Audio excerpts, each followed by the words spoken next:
እንግሊዛዊው የቀኝ ክንፍ መስመር ተጫዋች ሆነው ቡካዮ ሳካ በዛሬው ዕለት አርሰናሎች በሻምፒየንስ ሊግ እንግዲህ ስፖርቲንግ ሊዝበንን ወደ ፖርቱጋል አቀንተው በሚገጥሙበት ጨዋታ ላይ በጉዳት ምክንያት ከስብስቡ ውጪ መሆኑን እንግዲህ ሚኬል አርቴታ ትናንትና አረጋግጧል። በጉዳት ምክንያት አሁን ላይ በርካታ ተጫዋቾቻቸውን ከሜዳ እየራቁባቸው የሚገኙት አርሰናሎች የቡድኑን ከኮከቦቹ መካከል አንዱ የሆነውን እንግዲህ ቡካዮ ሳካ ማጣታቸው ምናልባትም በዛሬ ምሽቱ የአውሮፓ ሻምፒየንስ ሊግ ጨዋታ ላይ ሌላ ጣጣ ይዞባቸው እንዳይመጣ እንግዲህ ስጋት የፈጠረ ጉዳይ ሆኗል።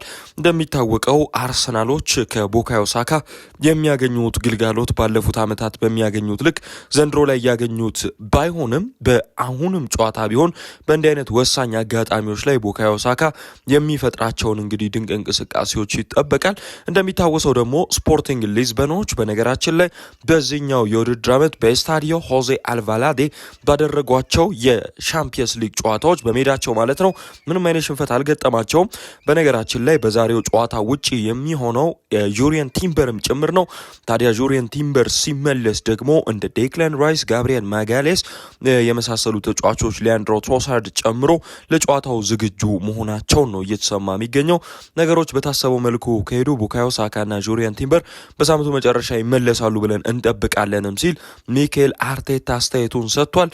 አርሰናሎች ከዛሬው ጨዋታ እንግዲህ የሚያገኙት አካሄድ እንቅስቃሴ እጅግ በጣም ይጠበቃል። ምክንያቱም በአውሮፓ ሻምፒየንስ ሊግ የመጀመሪያ ዙር ጨዋታ ላይ የተሻለ ነጥብን ይዞ መውጣት በመልስ ጨዋታ ላይ የሚያደርጉት እንግዲህ እንቅስቃሴ የበለጠ ጫናውን ቀለል አድርጎላቸው እንዲገቡ ይረዳቸዋል። እንዲህ አይነት ወሳኝ ተጫዋቾችን ማጣት ደግሞ በቡድን ውስጥ አደጋ እንዳይፈጥር እያሰጋ ይገኛል። የ15 ጊዜ የአውሮፓ ሻምፒየንስ ሊግ አሸናፊዎቹ ሪያል ማድሪዶችን በዋና አሰልጣኝነት ይዞ እየሰራ የሚገኘው አልቫሮ አርቤሎዋ በዚህኛው የውድድር ዘመን በአውሮፓ ሻምፒየንስ ሊግ በሎስ ብላንኮሶቹ ቤት የሚያመጣው ስኬት ለቀጣይ ዓመት ቆይታው ትልቅ ድርሻ እንደሚኖረው ዲያሪዮ አስ ይዞት የወጣው መረጃ አመላክቷል።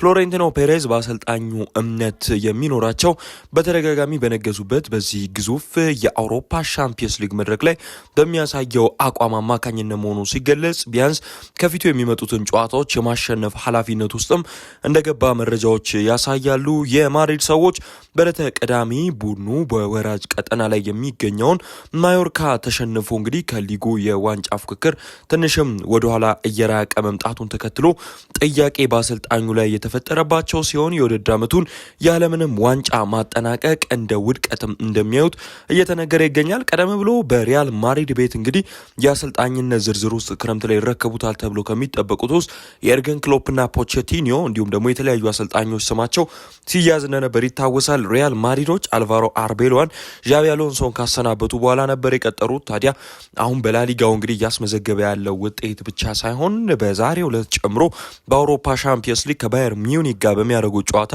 የሚያሳየው ፐርፎርማንስ እንግዲህ ለሚቀጥለው ዓመት የውጤት ጉዞ ላይ እንግዲህ ጠንካራ እንቅስቃሴ የሚያሳይ ከሆነ ይቀጥላል፣ የማይሆን ከሆነ ደግሞ የሚሰናበትበት እድል ይኖራል ተብሎ ይጠበቃል። እንደሚታወሰው የሪያል ማድሪድ አካዳሚ ቡድን አሰልጣኝ እንደነበር ቡድን አሰልጣኝ እንደነበር ይታወሳል። አርቤሎዋ እንደመጣም ጥሩ የማሸነፍ እንቅስቃሴዎችን አስመልክቶ ነበር። ነገር ግን በተለይ ደግሞ የማዮርካው ሽንፈት የበርካታ የማድሪድ ደጋፊዎችን ቅስም የሰበረ አጋጣሚ ነበር። ምክንያቱም የዛው ቀን ማዮርካን እንግዲህ ማሸነፍ ሲከብዳቸው ባርሴሎና ደግሞ አትሌቲኮ ማድሪድን እንግዲህ አሸንፎ የነጥብ ልዩነቱን ወደ 7 አስፍቶት የላሊጋ የዋንጫ ጉዟቸው ላይ በትንሹም ቢሆን መቀዛቀዝ እንዲፈጠር የተደረገ ይመስላል አሁን ላይ።